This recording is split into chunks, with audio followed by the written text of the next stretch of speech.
Calio Mountain. Mas progressive yung Cordon del Ramon. Yeah? Yes, because this is the Mount of Isabela. Ah, okay. So may Primark dito, may McDonald's. Kita mo yung mga kanil. And the Mount of Quirino Province.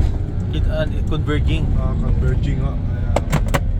For residential that for sale, oh. Sino yan? Broker. Nakalagay yung signage. Ito to.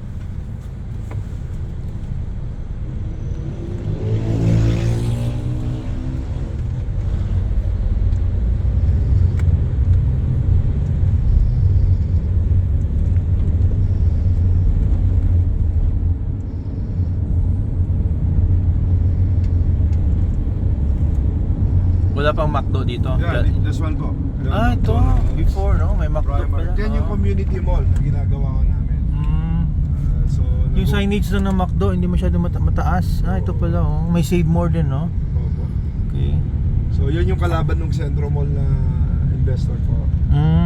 So, binili ni SM na yung Primark, interest. Talaga? Majority, Ang Primark is SM na? Yeah. So, this is the road going to Quirino Province po. Quirino, kaliwa, no? This one. Up to the boundary ng Aurora, 92 kilometers. Okay. Yun yung na-traverse natin. So, see that? Bago yung Jollibee. Bago yung Jollibee, ah. Yeah, this is the Quirino. Maganda rin mag-invest dito Nakita ko yung potential dito sa area na to. So, economic activities, mostly farming also? Yes, Yeah.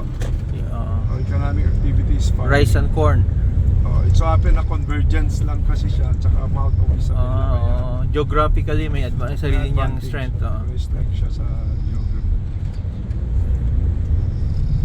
Actually, yung from Tuguegarao to sa amin, ang first stopover nila is dito dati, yung isang magandang stopover dyan naman. Sa Horlo office? Sa real estate ba yan Taga rito yung sa Attorney Vallejo, yung RD ng Santiago City. RD ng Isabela dati.